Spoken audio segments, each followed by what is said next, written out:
हमारा next question है, कौन सी हार्मोनल बीमारी है? जुकाम, ट्यूबरकुलोसिस, गेंगा, लेप्रोसी। राइट आंसर है सी, यानी गेंगा, जो आयोडीन की कमी से होती है।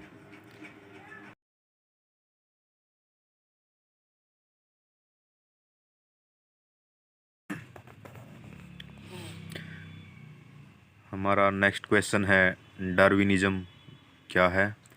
उपार्जित लक्षणों की वंशागति, जनन द्रव्य की निरंतरता, प्राकृतिक चयन और डी उत्परिवर्तन। राइट आंसर हमारा सी, यानी डार्विनिज्म क्या है? प्राकृतिक चयन। जो डार्विन ने एक सिद्धांत दिया था, प्रकृति द्वारा चयनित व्यक्ति या चयनित गुण। प्राकृतिक जो चयन का सिद्धांत है डार्विनिज्म कहलाता है। और डार्विन ने ओरिजिन ऑफ स्पीसीज नामक पुस्तक लिखी थी, origin of species by natural selection. और यह उपार्जित लक्षणों की वंशागति सिद्धांत होता है। नेक्स्ट क्वेश्चन, जब दो जीव साथ रहें, एक को लाभ हो और दूसरे को कोई लाभ न हो, तो वह क्या कहलाता है? पैरासिटिज्म, प्रेडेशन, सिम्बोसिस और कॉमन सेलिज्म। तो इसका राइट आंसर है डी, जब एक को लाभ होता है दूसरे को लाभ ना हो, उसको कहते हैं कॉमन सेलिज्म। दूसरे को नुकसान भी ना हो, सिर्फ लाभ ना हो। जब दो जीव साथ रहें, एक को लाभ हो और दूसरे को लाभ न हो, तो उसे सहभोजिता या कॉमन सेलिज्म भी कहते हैं। एक जीव को लाभ और दूसरे जीव को हानि हो, उसको पैराजीविता कहते हैं। नेक्स्ट क्वेश्चन है, भूमि अपरदन की रोकथाम कब संभव है? पुनः वन रोपण, डिफोरेस्टेशन, फलो क्रॉप रोटेशन और चरागाह प्रबंधन से। तो राइट आंसर है ए, एफोरेस्टेशन, मतलब दोबारा वन लगाकर हम भूमि अपरदन को रोक सकते हैं। इसी तरह हमारा नेक्स्ट क्वेश्चन है 28वां, डार्विन का सिद्धांत किससे संबंधित था? नंबर 1, योग्यतम की उत्तरजीविता, प्राकृतिक चयनवाद, म्यूटेशनवाद, प्रवर्तन सहित अवरोहण। हमने पहले भी देखा है, तो इसका राइट आंसर है बी, प्राकृतिक चयनवाद। इसकी एक पुस्तक है, डार्विन ने एक प्राकृतिक चयनवाद का सिद्धांत दिया था। तो राइट आंसर क्या हो गया? प्राकृतिक चयनवाद का सिद्धांत, जो डार्विन द्वारा प्रतिपादित सिद्धांत है। और योग्यतम की उत्तरजीविता का सिद्धांत भी डार्विन द्वारा ही दिया गया था। नेक्स्ट क्वेश्चन है, आर्कियोप्टेरिक्स किनका संयोजक है? सरीसृप स्तनधारियों का, पक्षी स्तनधारियों का, उभयचर स्तनधारियों का, सरीसृप पक्षियों का। आर्कियोप्टेरिक्स सरीसृप और पक्षियों का संयोजक कड़ी है। तो राइट आंसर हमारा डी बनेगा, सरीसृप और पक्षियों की संयोजक कड़ी है। हमारा नेक्स्ट क्वेश्चन आएगा, वेरी इंपॉर्टेंट है। इसी का सॉल्यूशन देखें तो, सूर्य के प्रकाश से पराबैंगनी किरणें क्रिया से क्या उत्पन्न करते हैं? हमारा नेक्स्ट क्वेश्चन क्या आएगा? सूर्य के प्रकाश से पराबैंगनी विकिरण क्रिया से क्या उत्पन्न होता है? CO, ओजोन, सल्फर डाइऑक्साइड और फ्लोराइड। तो राइट आंसर है हमारा ओजोन। ओजोन का निर्माण कैसे होता है?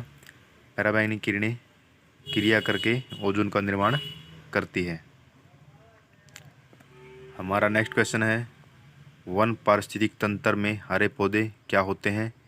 मूल उत्पादक, प्राइमरी प्रोड्यूसर, मूल उपभोक्ता, प्राइमरी कंज्यूमर, अपघटक, डिकम्पोजर, उत्पादक, प्रोड्यूसर। तो हमारा राइट आंसर है ए, मूल उत्पादक। वेरी इंपॉर्टेंट क्वेश्चन है, क्योंकि उत्पादक और मूल उत्पादक में सिर्फ थोड़ा सा अंतर है। हमारा वन पारिस्थितिक तंत्र में हरे पौधे उत्पादक होते हैं। उपभोक्ता जो उत्पादक से सीधे भोजन ग्रहण करते हैं, जिसको प्राथमिक उपभोक्ता कहते हैं। और मूल उत्पादक और उपभोक्ता को सरल पदार्थों में अपघटित करने वाले जीवों को अपघटक कहते हैं। नेक्स्ट हमारा क्वेश्चन, जीवों और वर्तमान वातावरण के पारस्परिक संबंध का अध्ययन क्या कहलाता है? इकोसिस्टम, इकोलॉजी, ऑटोकोलॉजी और साइनोकोलॉजी। राइट आंसर हमारा इकोलॉजी। जीवों और वातावरण के पारस्परिक संबंधों का अध्ययन क्या कहलाता है? इकोलॉजी। राइट आंसर हमारा बी, वातावरण और जीवों के बीच का अध्ययन। जीवों और वातावरण के पारस्परिक अध्ययन को इकोलॉजी कहते हैं। किसी क्षेत्र विशेष के जैविक घटक एवं अजैविक घटक के संबंध को इकोतंत्र कहते हैं। बायोटिक फैक्टर के अंतर्गत जीवित जंतु, पेड़ पौधे आते हैं। नेक्स्ट क्वेश्चन, निम्नलिखित में से किस युग में कोई जीवन नहीं था? मेसोजोइक काल में, एजोइक काल में, कैम्ब्रियन काल में और पैलीजोइक काल में। तो राइट आंसर हमारा बी, एजोइक काल में कोई जीवन नहीं था। ए से एजोइक काल में कोई जीवन नहीं था। एजोइक काल को प्रागैतिहासिक काल भी कहा जाता है। इस काल को आर्कियन काल के नाम से भी जाना जाता है। इस काल के चट्टानों में जीवाश्म का पूर्णतः अभाव होता है। पैलेजोइक तथा पूर्वजीवी काल, इसे प्राथमिक युग भी कहा जाता है। हमारा नेक्स्ट क्वेश्चन है, उत्परिवर्तनवाद प्रस्तुत किया गया? नंबर 1 डार्विन द्वारा, लमार्क द्वारा, डी ब्रिज द्वारा और मेंडल द्वारा। उत्परिवर्तनवाद का सिद्धांत दिया था मेंडल द्वारा, म्यूटेशन थ्योरी। राइट आंसर हमारा डी, मेंडल ने उत्परिवर्तनवाद का सिद्धांत प्रस्तुत किया था। नेक्स्ट क्वेश्चन है,